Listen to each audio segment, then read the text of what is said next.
Eu achava que deixar os meus planos para depois era só questão de tempo. Que quando eu voltasse, eu ia conseguir ter o mesmo foco de antes. Mas quando eu tentei voltar, eu percebi que aquele cara já não existia mais. Eu não só adiei meus projetos por 5 anos, eu ensinei a minha mente a acreditar que eu era o impostor.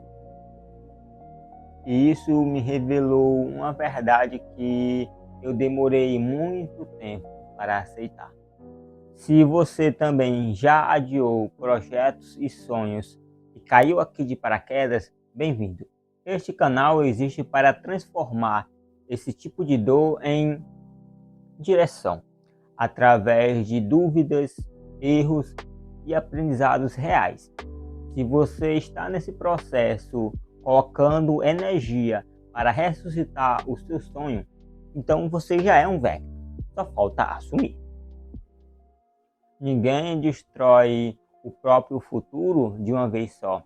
Isso acontece em etapas. Por isso, eu resolvi abrir quatro arquivos confidenciais dos meus 5 anos parados. O capítulo de hoje é sobre a primeira sequela.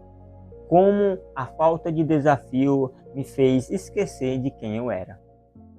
No último ano do ensino médio, eu estava totalmente focado nos estudos. Eu me reunia com os colegas nos intervalos para decidirmos como é que a gente ia estudar para o vestibular. A gente tinha grupo de estudo, se reunia fora da escola, se encontrava para estudar junto. E quando eu chegava em casa, o meu foco era ainda mais profundo. Nada de celular, e até de madrugada. Meu sonho era fazer engenharia da computação. Mas então veio a pandemia e tudo mudou de repente, de uma maneira que ninguém esperava. Sem ida à escola, sem encontros para estudo, sem professores do seu lado, apenas isolamento e telas. Todo mundo sofreu, ninguém estava preparado. Tivemos que aprender uma nova maneira de estudar do dia para a noite. Mas o maior desafio não foi esse. O maior desafio é que a partir dali era cada um por si. Não tinha mais pessoas pegando na sua mão ou te cobrando. E como aconteceu com quase todas as famílias, mais tempo em casa significava mais gastos. Então eu precisei arrumar um emprego enquanto eu estudava. E eu falava para mim mesmo que ia conseguir conciliar os dois. E foi assim, apenas no primeiro mês. Depois, o trabalho consumia todo o meu tempo e energia. Até que chegou o dia do exame do Enem. E tinha estudantes de todos os lugares. Só que, diferente do ano anterior, parecia que tinha muito mais incertezas nos rostos do que confiança. Parecia que ninguém tinha estudado nem perto do que havia planejado. E comigo não era diferente. Entrei na sala. Silêncio total. O primeiro relógio foi riscado na lousa. A prova tinha começado. Comecei por português. Risquei uma resposta, depois outra. Mas cada marco parecia um erro. A pressão interna só aumentava. Eu olhava as questões, lia, mas parecia que as letras se embaralhavam e eu não conseguia absorver nada. Foi quando a voz dentro de mim começou. Você não estudou o suficiente. Deveria ter se comprometido mais. Melhor desistir. próximo ano você tenta. E então me levantei, fui até a mesa, assinei a folha de desistência e saí da sala.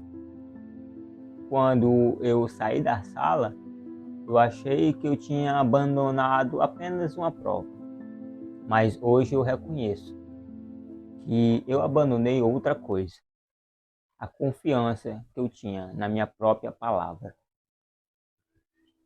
Vector, deixa eu perguntar uma coisa olhando nos teus olhos. O que acontece quando você promete algo para si e aos poucos vai deixando de cumprir?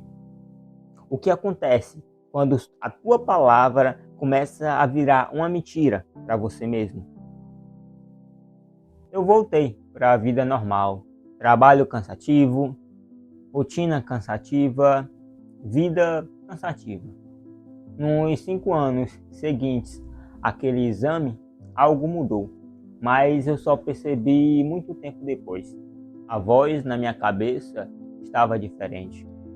Toda vez que surgia uma ideia, seja criar um projeto, estudar algo novo ou buscar um emprego melhor, o meu segundo eu, aquela voz da retaguarda, gritava: "Você lembra o que aconteceu na última vez?" A voz que acreditava em mim, e antes eu dizia: "Vou fazer algo", ela respondia: "Então vamos." Agora eu dizia: "Vou tentar." E ela disparava uma acusação violenta: "Você não termina o que começa." E então a dúvida virou rotina, a desistência virou padrão e o medo de agir virou a minha nova identidade.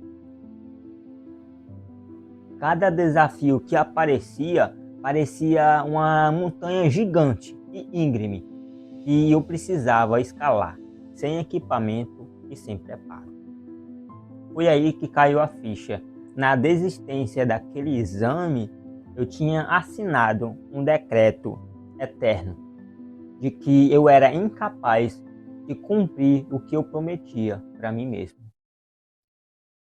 Vector, e talvez você esteja nessa ilusão de adiar os teus projetos e sonhos por 5, 10 anos, acreditando que está deixando para trás apenas uma empresa que não vai ser criada, ou uma formação que não vai ser concluída.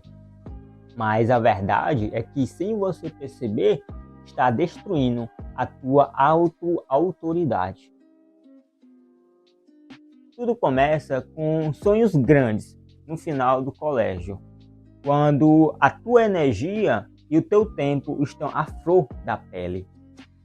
Então aparece uma responsabilidade maior e você adia os teus planos pela primeira vez. O problema é que a segunda desistência é muito mais fácil do que a primeira. Você desiste de um hábito, desiste de um emprego melhor, desiste de um projeto. E a tua mente vai registrando cada promessa quebrada, cada segunda-feira que nunca chega. Até que nasce aquela sensação estranha. Você sabe como fazer, você tem potencial, mas você não acredita em si mesmo, porque tem um histórico de desistência dizendo para você que você vai falhar. E é por isso que existe tantas pessoas brilhantes presas na rotina, vivendo vidas pequenas, apagando seu potencial dia por dia. Elas não sofrem por falta de capacidade. Elas sofrem por falta de provar para si mesmas que são capazes. Vector, eu passei muito tempo preso nesse ciclo. Eu era a pessoa que tinha grandes potenciais, mas não tinha confiança em mim mesmo. Até que um dia eu decidi recomeçar. Só que ao longo da jornada eu precisei fazer uma transição interna. Mudar o foco de eu preciso vencer para eu preciso estar num caminho. E isso foi o que mudou tudo. Não foram vitórias em números ou em dinheiro, mas foi vitórias reais contra o piloto automático. Começar um roteiro e terminar. Gravar um vídeo e postar. Eu mostrei para mim mesmo que eu poderia confiar na minha própria palavra novamente. No fim, eu entendi que o preço silencioso de 5 anos de adiamento não foi só atraso na carreira, foi principalmente a reprogramação da minha mente. Condicionei o meu cérebro a desacreditar das minhas próprias promessas. Eu não precisava de uma overdose de estudos. Eu precisava reeducar a minha agilidade mental e recuperar a minha autoautoridade. Se você percebeu que não está atrasado e que só precisa começar de onde você está hoje, já é um vector. Se essa história falou com você, não tenta resolver toda a tua vida hoje. Só começa. Um passo, uma decisão. Um corte, um recomeço. E assim nós vamos transformar dor em direção. No final, não é sobre ser perfeito. É sobre nunca desistir. Assuma, execute, prossiga com fé.